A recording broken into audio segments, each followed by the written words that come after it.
And hopefully this has worked.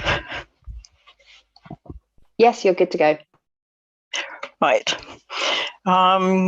Good afternoon, I think. It's now afternoon. Thanks to Hannah for her introduction. And today I'm going to talk about where are the floating microplastics in Scotland seas. And as Hannah said, there will be questions as we go through the talk. So just to make sure you stay awake.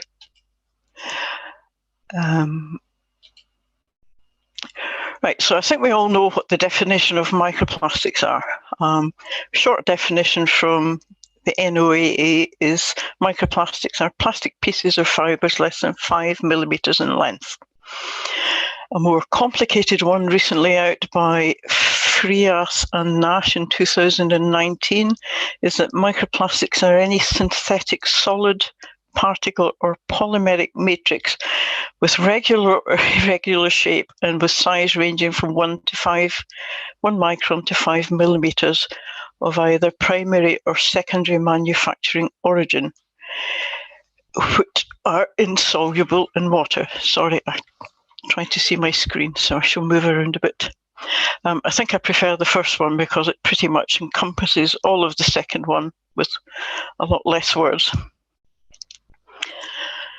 And as we know, microplastics are classed as either primary or secondary microplastics. Primary microplastics are plastic fragments 5 millimetres or less before they enter the marine environment, i.e. they don't fragment from something bigger when they're in the environment.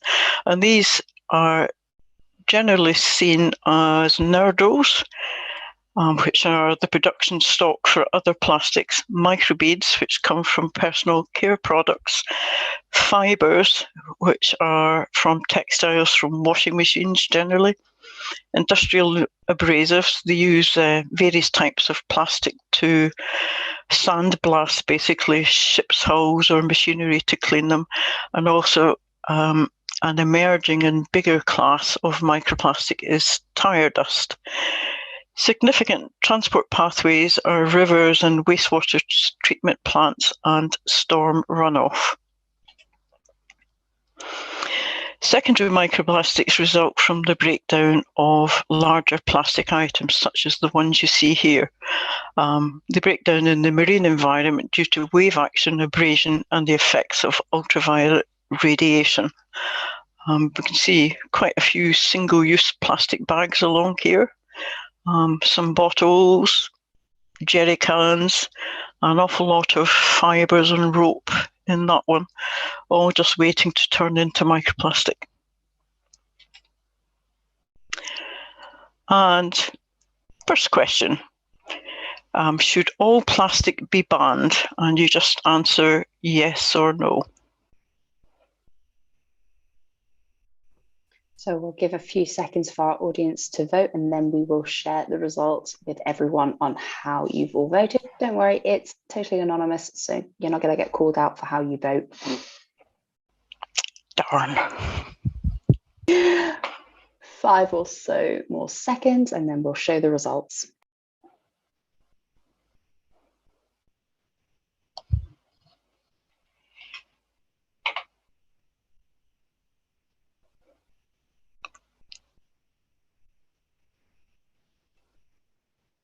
So the results should be on everyone's screen. 83% said no and 17% said yes. That seems sensible because some plastics are useful. And I had a look around my home today, just thinking about it, and think there's an awful lot of stuff that can't be replaced with a non-plastic item as yet. Right. Carrying on. Because a lot of the microplastics in the sea are secondary microplastics, a little digression into marine litter, where we have land-based sources and sea-based sources. And in no particular order for land-based, it's tourism, fly tipping, waste disposal sites, wastewater treatment plants, and storm runoff. Sea-based sources are offshore oil and gas, leisure activities, shipping and fishing. A study by Turrell in 2020, a modelling study, estimated that around 90% of the plastic pollution in Scotland seas, that's macroplastic as well as microplastic, comes from Scottish littering on land. We are actually responsible for our own litter. And in the same study, estimated that around 1,000 tonnes of plastic is put into Scottish seas annually, and about a quarter of that is potentially microplastics, which is quite scary. I think he estimated that for the 250 tonnes, about 25, that would mean about 25 trillion pieces of microplastic. Again, we're all aware of the impact of big litter. You see here photographs of this bird's been tangled up in what looks like a balloon, or the remains of a balloon. Bits of net or fishing line, the plastic rings for drinks packs. How this poor turtle got into that chair, we'll never know. And of course, the damage done when ropes get tied around larger animals. But the smaller pieces of marine litter also cause problems. Northern fulmars eat at the sea surface. They basically dive down, grab their lunch and leave again. Microplastics and slightly larger plastics float at the sea surface. So when they dive down to get their lunch, they come away with a stomach full of plastic. And the picture on the right shows the contents of the stomach of a beached northern fulmar.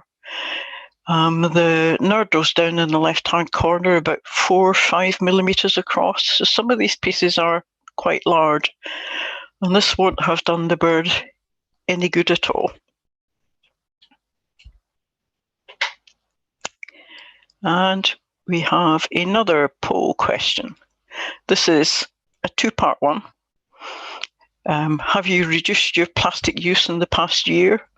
And if you answered yes, by how much do you think you've reduced it? So there should be 2 questions on everyone's screen if you're able to use the polling. And yeah, once again, just select the right option for you, and we'll share the results in just a few moments. We'll give some more time, about 10 more seconds for everyone to vote.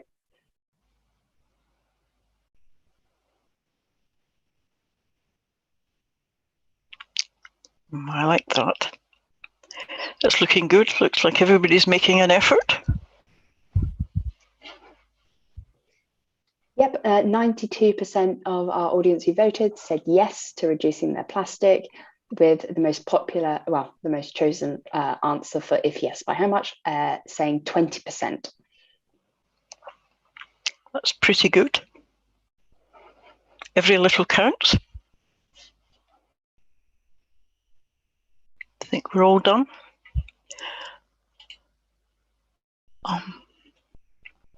Microplastics have also been found in wildlife in Scotland's seas. I've just put an example of 3 different studies that I took off the web.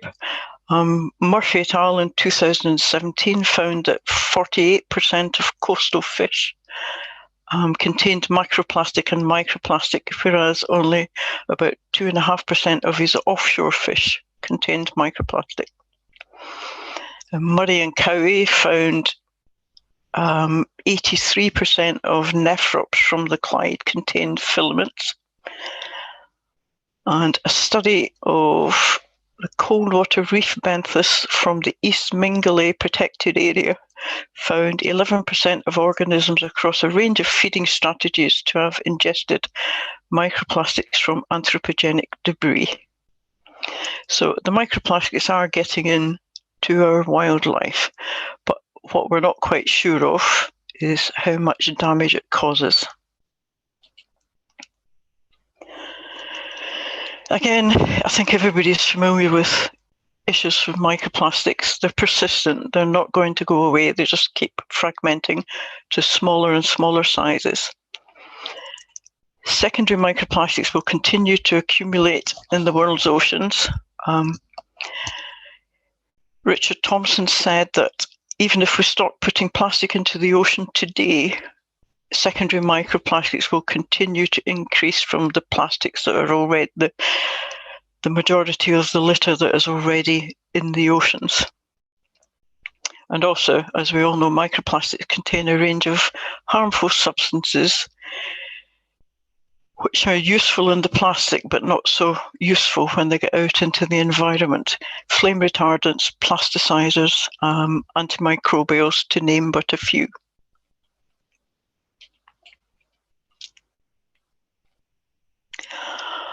This is an overview of the global distribution of microplastics.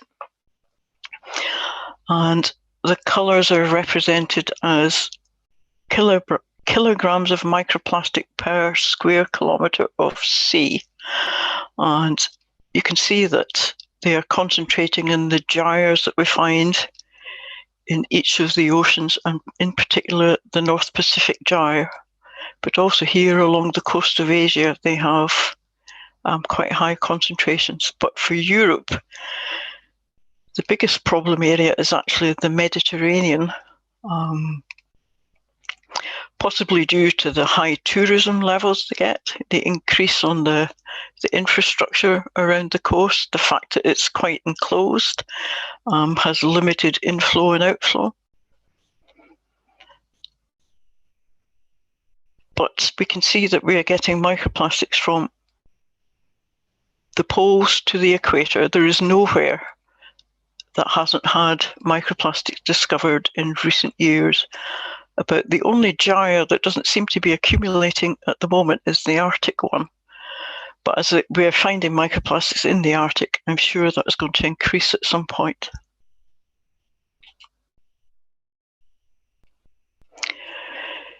So what are we doing at Marine Scotland?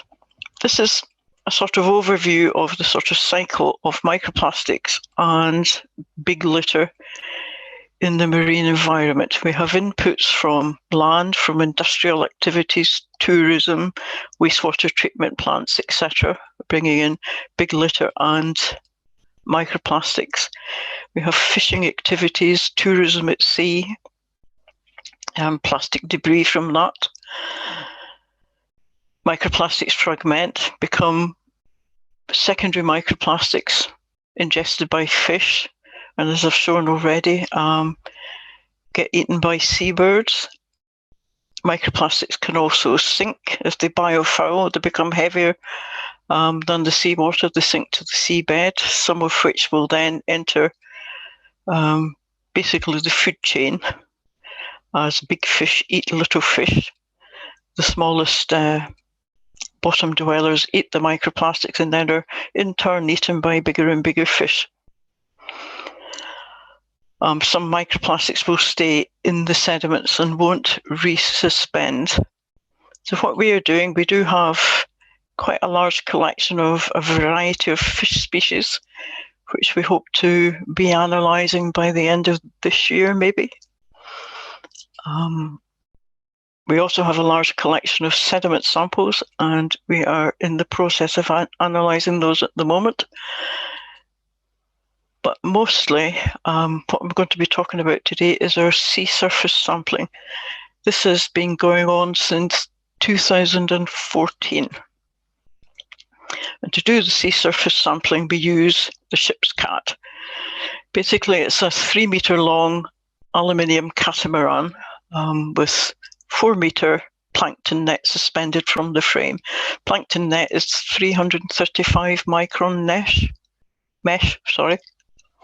And here we can see it getting launched from the side of the Scotia, and here it is being trawled along behind the ship.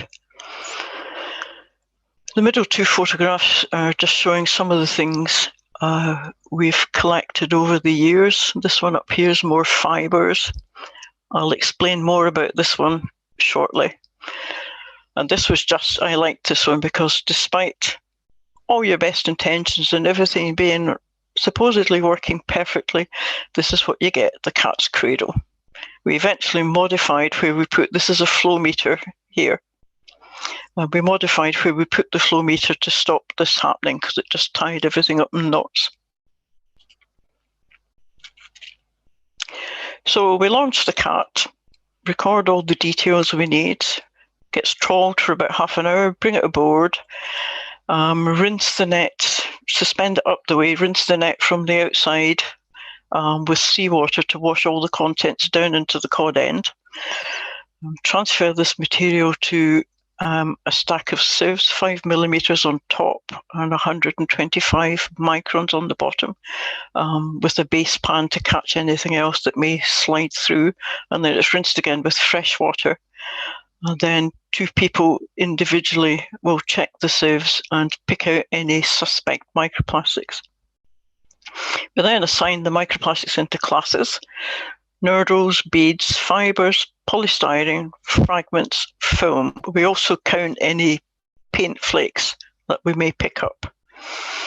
We use a slide covered with double-sided tape to determine if there's any deposition from clothes, etc., while they're examining the sieves.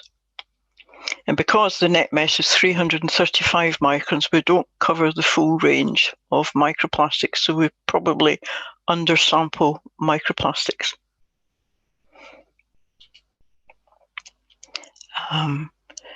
So in the past 7 years, since 2014, we've put the cat out 398 times. It's covered 2,750 kilometers of sea. We've recovered just over 2,500 microplastic items and just under 1,700 mesoplastic, mostly centimeters in size rather than anything bigger. And this picture is the cat in its first excursion to sea in a beautiful November day in 2013, just off Stonehaven behind there. This is a quick look at some of the material we've recovered from the Sea of Hebrides: long single fibres, a few microplastic fragments. Suspect that bit of paint is from the ship.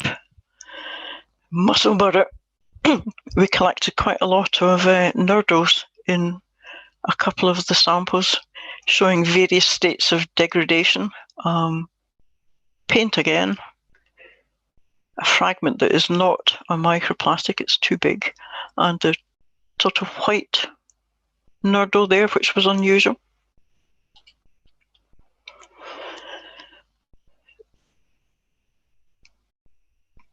The actual collecting the we use a lighted microscope to collect, to examine the samples for microplastics. And you can see why we need a microscope, because in this Petri dish you can see some of the long fibres. The 2 nurdles, these are about 4 millimeters long, and there's a little speck here. That speck is actually one of the pink microbeads that we keep finding. And over here, this is a sample of stuff that is microplastics waiting to happen. They're all about 40 or 50 millimeters long, little bundles of fibres which are already starting to break up and will eventually form microplastics. Sometimes we just don't have time, particularly in the smaller research boat, we just don't have time to analyse the samples at sea. So we put them in aluminium cans and bring them back. And this is what you see here. This is a sample that hasn't been cleaned up at all. The black bits are actually coal, little pieces of coal floating around. There's also some pink and blue microbeads that you can see inside the circles. That over there is the seed casing. And over here, we've got some expanded polystyrene.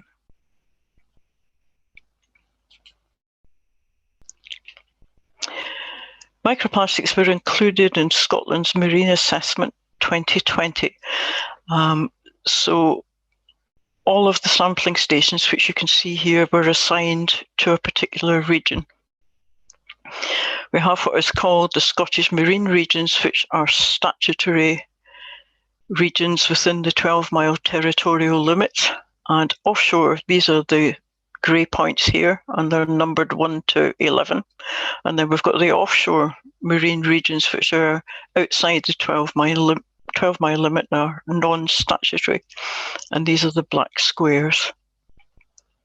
So when I'm talking about, say, the Argyll region, I'm talking about this region here, region 3, or Clyde is down here, the Forth across here, and so on.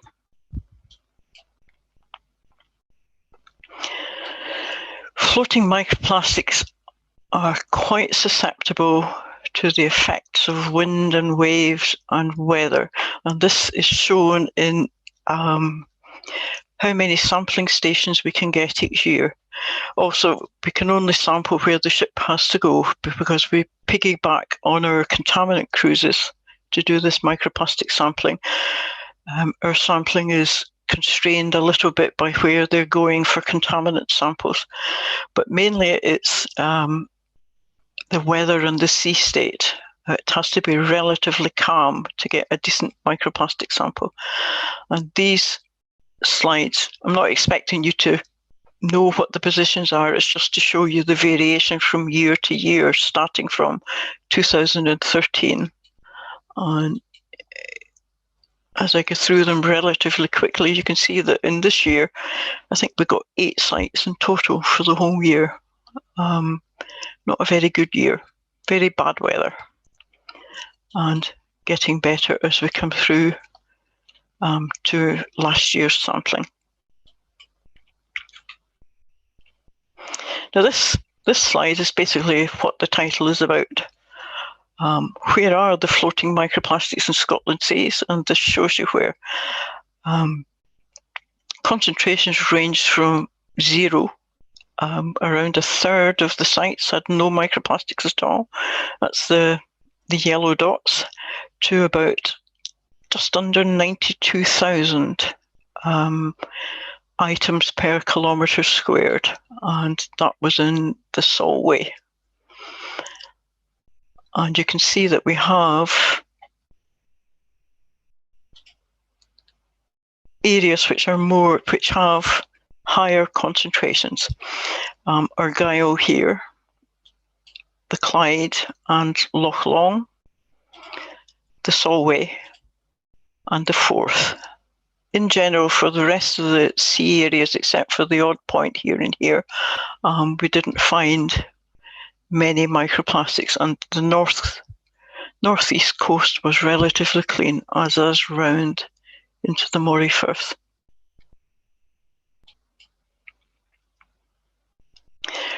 Sorry, I'll go back a slide. Previous. The Solway, the Clyde and the Forth obviously have major populations and or major river inputs. This is not the case for Argyll. It's quite rural. There are no major rivers, but it still has some relatively high concentrations. And what I did was I nicked this map from Scotland's Marine Atlas and superimposed on it, roughly superimposed the concentrations, the totals for each of the sampling sites. And you can see that for the Argyll sampling area, which is here, that the samples with the highest concentrations are just about where this northward moving current meets the westward moving current. And it might be that this is causing not a gyre, but just some concentrating of microplastics in that area that we don't see anywhere else.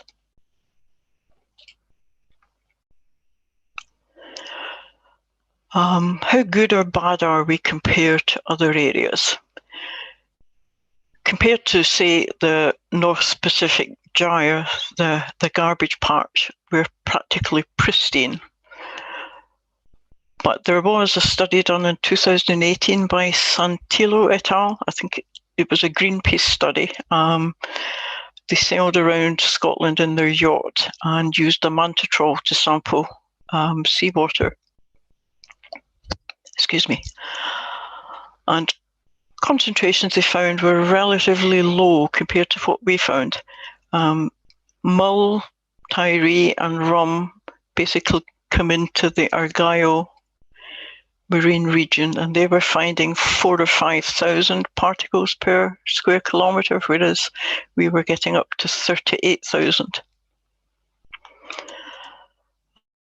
Compared with some other studies, the Australian coast, their maximum was about 2 times lower than the most contaminated sample we found in the Solway. But compared to the Mediterranean, the northern Adriatic is about 30 times higher than our highest concentration. And this study here found about 10 times the concentration of microplastics that we found. So we're not the best and we're not the worst. As I said already, we separated them into nurdles, beads, fibres, polystyrene, fragments, and film, and also paint flakes. And the fibres here are fibres from nets rather than textiles, so I've left it as a secondary microplastic, which is what this green colour is, as opposed to nurdles and beads. And the paler bluey-green colour are microplastics, and it's quite obvious that for microplastics, our biggest category is fragments. Almost 70% of what we recovered was fragmented microplastic, followed by film, thin films, and beads. And because we collected them anyhow, the greater than 5 millimetre items were counted just to see as a comparison. And in that, we found more fibres than fragments or film.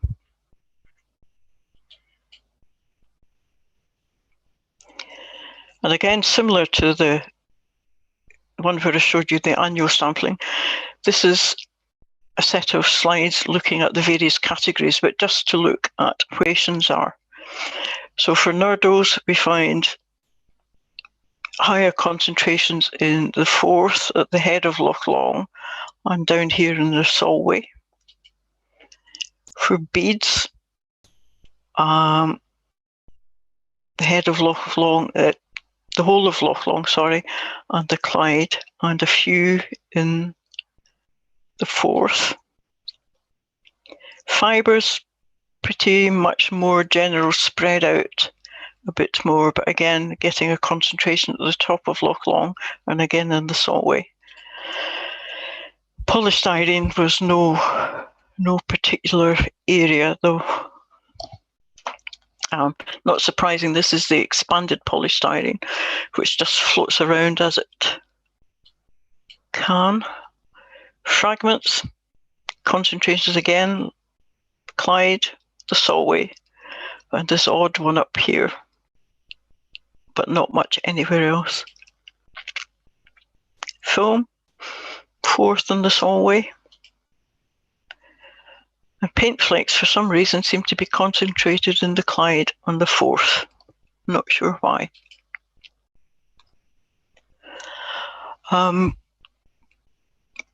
We did do a short study using microscopy FTIR to look at the polymers of the particles we recovered. So we looked at samples from 5% of samples from 2014 to 2016. And we found that we had 26% of those were polypropylene, 17% polystyrene, both rigid and expanded, 12% PVC, and 10% polyethylene. This is in contrast to what's stated in the Plastics Europe report of 2020, where polyethylene was actually twice by weight, trying to say this properly, the demand for plastics in Europe, polyethylene by weight was twice as high as polypropylene and PVC. So there's a bit of a mismatch between what we're finding and what is actually being used. Could be we either misidentified it, this is possible, or more likely our sample size is just not large enough yet. 5% for a couple of years of the samples is actually quite small. We are getting an FTIR this year sometime, a new one, so hopefully we can remedy that problem. This is a quick look in more detail at the various categories in the areas that I would call hotspots. For the Forth and Tay, the highest concentrations were beads and film up here in the inner part of the Forth, and as we move out from there, it tends to be more fragments, which are the pink bars there. Solway Firth again was quite a lot of fragments, but film showed up in a few of them, and nurdles in that one sample there. For Argyll, it was all fragments from the higher concentration samples. It was all made up mainly of fragments. But the Clyde is slightly different. Water inflow on the Clyde comes from the south, down by the Irish Sea here, travels up the Clyde, and up here at the entrance to Loch Long, it meets river water coming down from Glasgow. This includes all the smaller rivers, basically meets the River Clyde, but all the tributaries of the River Clyde all feed in here. And what has been discovered before is that when they meet here, the litter, big litter, is then being shoved up into Loch Long. And at the head of Loch Long, we have what is called the Araka litter sink, where all of the litter coming up the loch ends up on the foreshore at Araka.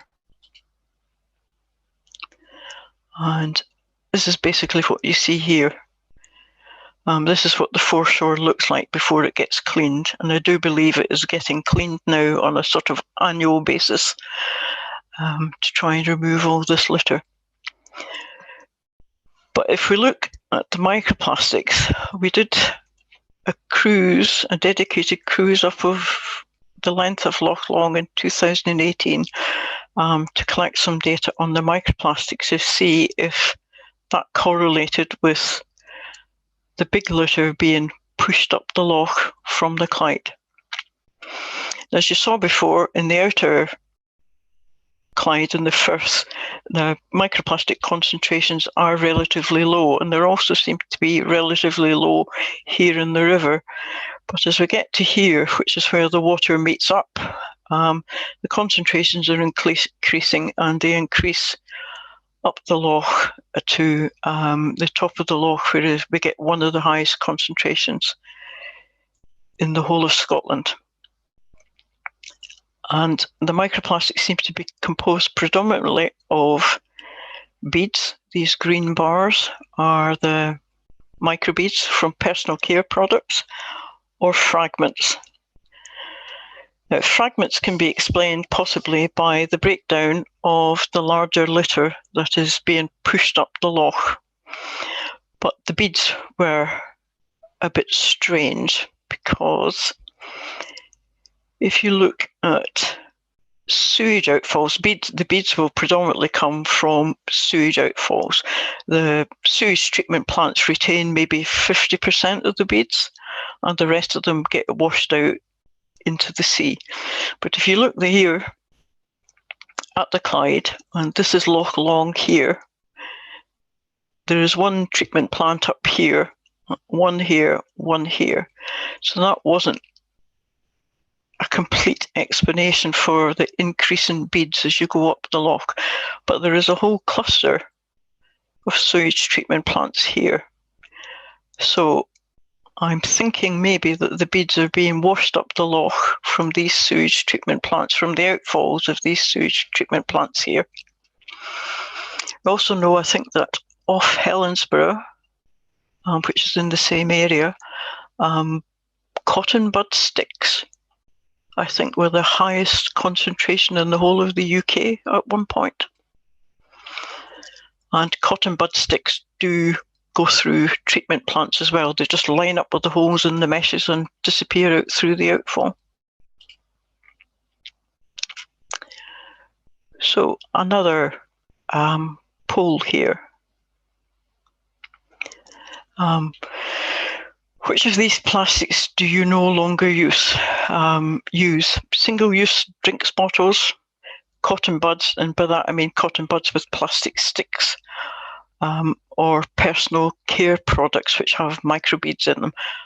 I know they are now banned. The sale of them here is banned, but we probably do have more. Sorry.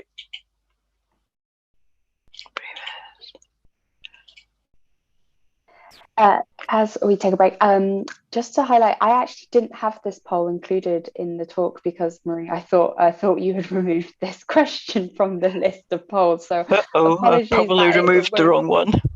Sorry. So the only question that I have left in the system is do you use plastic bags or single-use drinks bottles? So do you want me to launch that question instead, or? I was going to keep that one for nearer the end, but okay, maybe people can just have a think about if they do use things like this, and we can just carry on.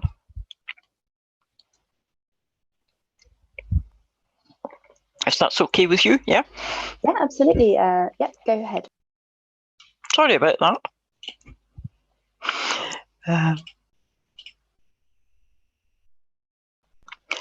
Right, so where do we go from looking at floating microplastics? Floating microplastics, by their very nature, are not as representative as we'd like them to be. They move around. I've known times in the Clyde where sampling in one direction, you get a lot of microplastics, you turn the ship around, come back in the other direction, and you get nothing, because the tides have moved them on and you just don't collect them. So they can be not as representative as we'd like. The overall concentrations I've shown, I think I'm quite happy that they show, because it's multiple years sampling in Argyll, the Solway, the Clyde and the Forth show that they have higher concentrations than other areas.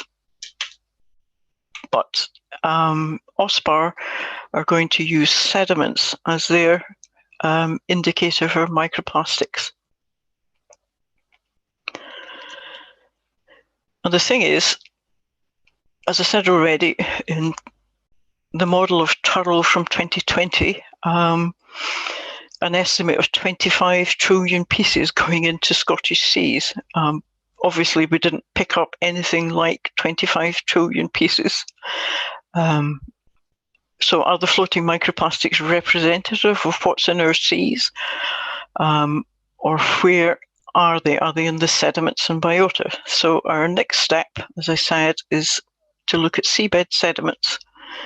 We've taken samples at every contaminant site. We sample on our Clean Seas Environment Monitoring Programme cruise, and we've taken samples for microplastics at every site since 2016.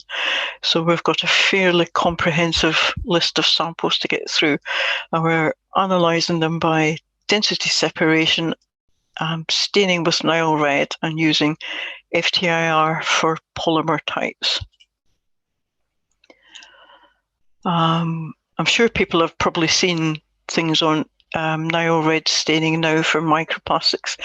This is our setup here. We have a camera and the blue light here, an orange filter on the camera. We take around 36 photos for each 47mm filter.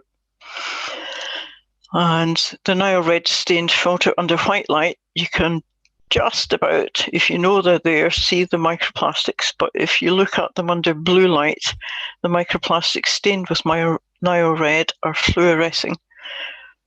And what we're seeing here, these are deliberately added to the filter, low density polyethylene particles, fluorescing away quite nicely. So, in conclusion, we found microplastics in all the surface waters.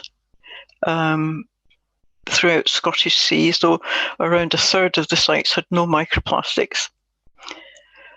The Clyde and the Solway were the most contaminated areas, and fragments accounted for almost 70% of the recovered microplastics, suggesting that the bulk of the microplastics in Scotland seas does come from the fragmentation of larger items. And one caveat is that as microplastic abundances are known to increase with decreasing size, we are likely to have underestimated our microplastic abundance due to the net mesh size we use. But we can't really use anything smaller, because the smaller the net mesh, the slower the ship has to go. And when you get down to trying to make the Scotia go at 2 knots, you get a bit unpopular.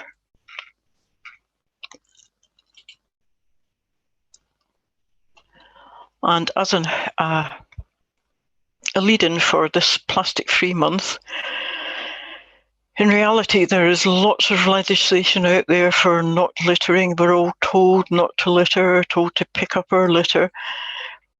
But in reality, it all comes down to people. When we continue to see things like litter on land, on beaches, and in the sea, we're not going to have a very clean environment for the likes of these little guys here. And I put these pictures in because I found them on the web and I thought they were good.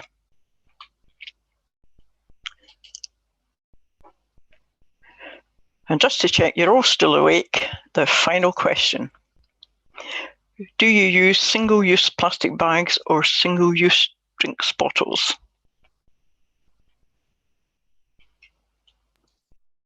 So we'll wait just another 10 seconds or so, but I can see that lots of people are voting right now. So we'll share the results in just a minute. Well, in just a second, actually.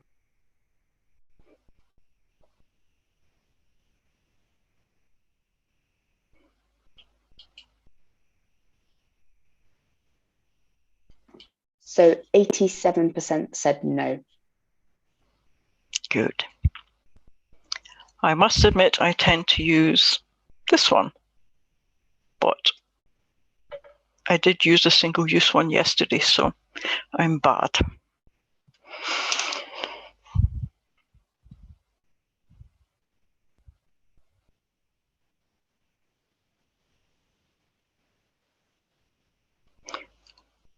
Pretty good. I mean, the message is getting across and people are doing it, but we just need more people to do it. And I guess anybody attending a seminar on microplastics is going to be more aware of the effects of the plastics.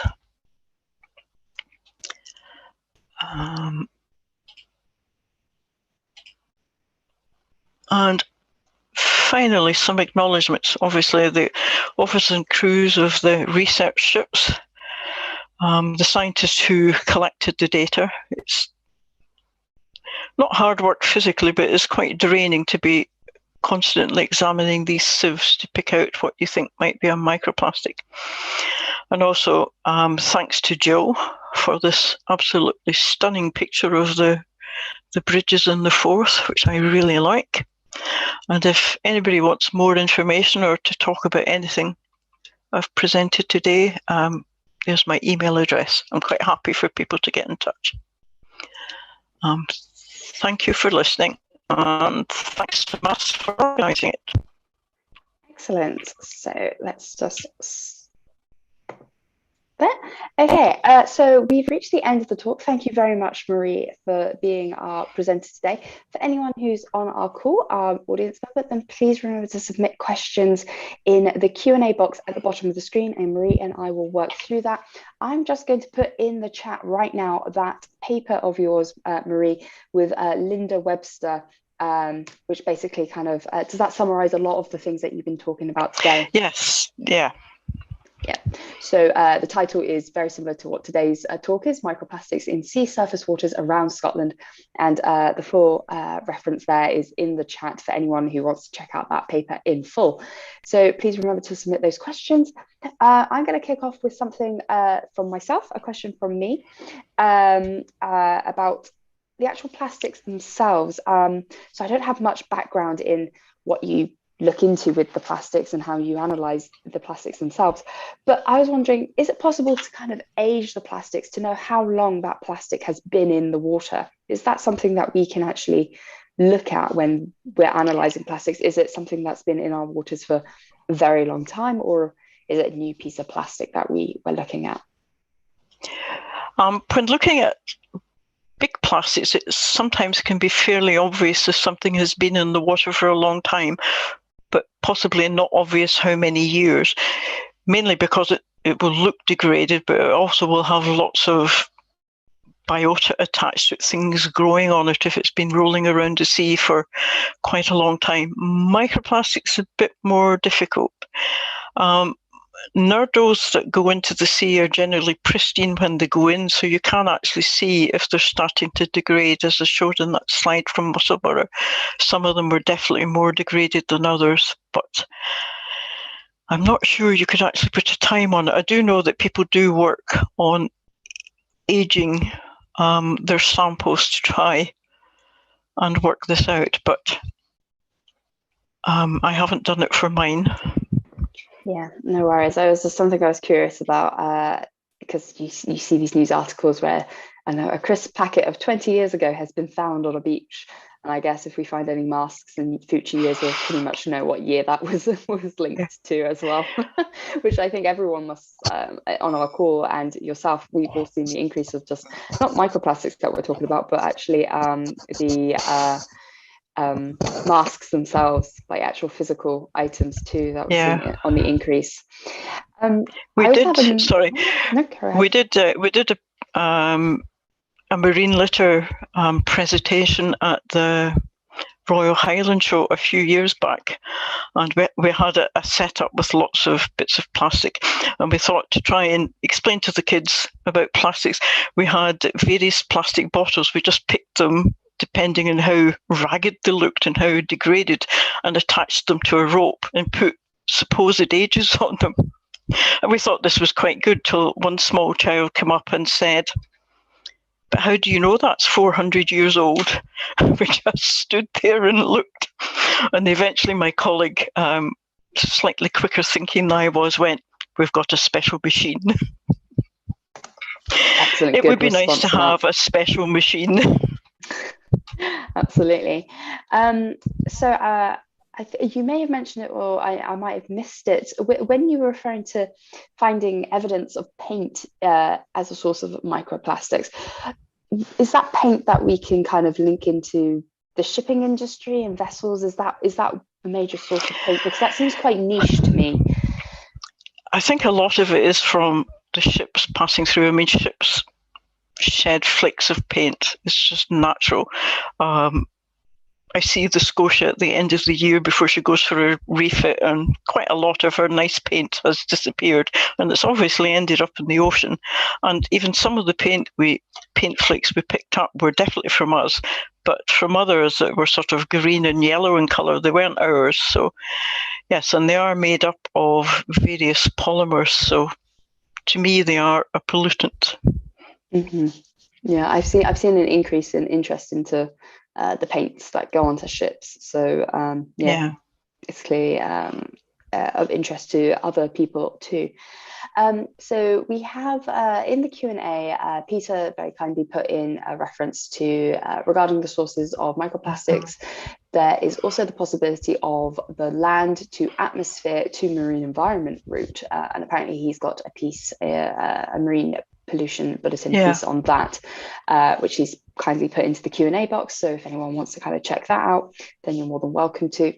And another question that has come in has asked, does it count as a single-use bag or bottle if it's reused? What do you think about that, Marie? That's a tricky one. I think I personally would still count it as a single-use bag or bottle, even if you reuse it. Because it's mainly the type of polymer that's used, I think, for the single use, which tends to be thinner than normal. And I must admit, I do reuse plastic bags. If things arrive in plastic bags, order something online, it comes in a plastic bag. I keep the bag and use it for various other things before it ever gets thrown out. But it's still to me would be classed as a single-use bag. Yeah, absolutely. It was designed as a single-use item, really. Yeah. And if you're reusing it, then that's fantastic as well. So I was going to ask about the cotton buds, how they ended up in the water. Do you think that individuals are putting cotton buds down the sink, down the water, into the toilets and stuff? Is that something that is leading them to be quite a frequent item that we're finding? This is a big problem for Scottish Water, in that people sometimes think of toilets just as disposal units and chuck things down toilets. And cotton buds were one of the things.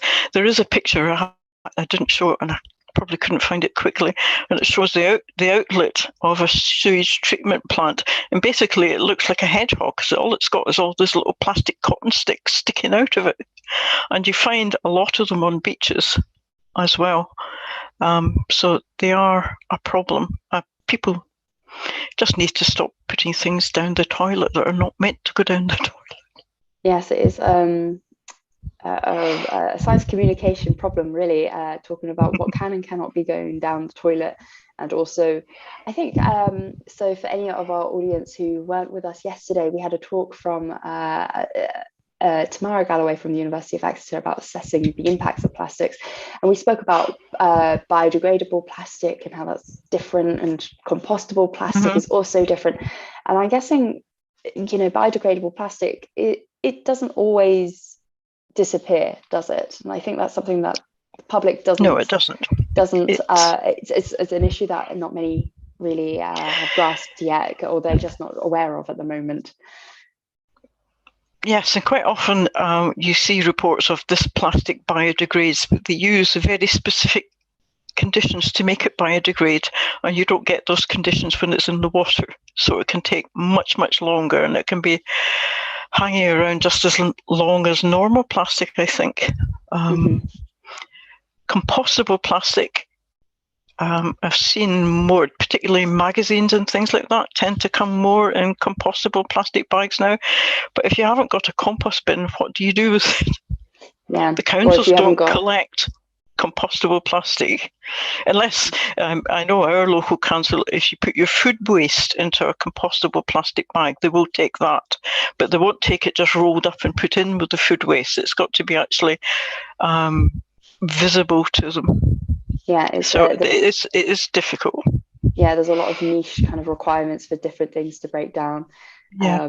And again, I think there's some companies are very much guilty of greenwashing, making themselves look a lot greener than they are. And what can we do with the biodegradable plastic if I haven't got a proper place to dispose of it, really, as well. So it feels like there's a lot of things to be done, Marie. Yes, we are at least going along the road of doing them, but we are a long way from sorting it all out. Far too many people still litter, don't seem to get the message, which is quite sad. Where I live in Kirriemuir, we're about 5 miles from a certain big name fast food restaurant. And the amount of times you come back along the Joe carriageway and then turn to Kirriemuir, and there along the verge are the very visible, very recognisable remains of somebody's packaging. And I don't think you can deal with that. These people just won't stop doing it, think it's all right to open the window and throw it. Yes, it can seem a bit of a big issue that can't be tackled sometimes. But I'm remaining optimistic. I think science communication about this issue it's happening, and people are becoming more aware. It's just targeting people who haven't been exposed to this information just yet. But I want to ask next is, are we going to see more surveys every year? Is this a program that is going to continue into the future, the annual surveying of microplastics with Scotia? The floating microplastics, they will continue, yes. We normally do 3 cruises per year. It's a winter sampling period from October to January, which is not ideal, but it's the ones I've got for doing the sampling. We do the Forth and Tay area on one, we do the Clyde on the other, and then we do all the way around Scotland in January with the bigger ship. But yes, they will continue, as will the collection of sediments. So we're running out of freezer space, so we've suspended fish collection for the moment until we can get some samples processed. Excellent. Okay. Well, best of luck with all of that sampling. It sounds like you've got a lot of data to analyze, a lot of samples to store and look after too. But we have just hit the 2 o'clock marker. Oh, we have one other question actually, which has come into the Q&A. So we'll try and answer that before we end today's session. They are asking, were you surprised at the low amounts of PET fibers? Are they lost with this sampling technique? It's quite possible that fibers, just because they are long and thin, are just going through and not being collected by the net mesh. I'm hoping that if we look at the sediments, we might see a different distribution of what we find in the sediments, might be more representative of what's in the sea. The floating microplastics can be a bit difficult. Excellent. Well, I hope that answers your question. We haven't got any other questions to work through. So Marie, that leaves me to say thank you very much for being today's MASTS webinar presenter and our final MASTS webinar presenter of the series as well. So for anyone who wants to check out that paper about the work that Marie has been doing, it is in the chat. So just copy and paste it into any internet browser and you'll be able to find it there. But that leaves me to say thank you very much, Marie, and thank you to our audience for staying with us. And if you've joined us before, great. And if you want to see any more of our MASTS webinars, then please check out the MASTS YouTube channel. All webinars are there, including today's, which will be there later today. So thank you very much, Marie. Thank you. Thanks for having me. Thanks to everyone for listening. Bye.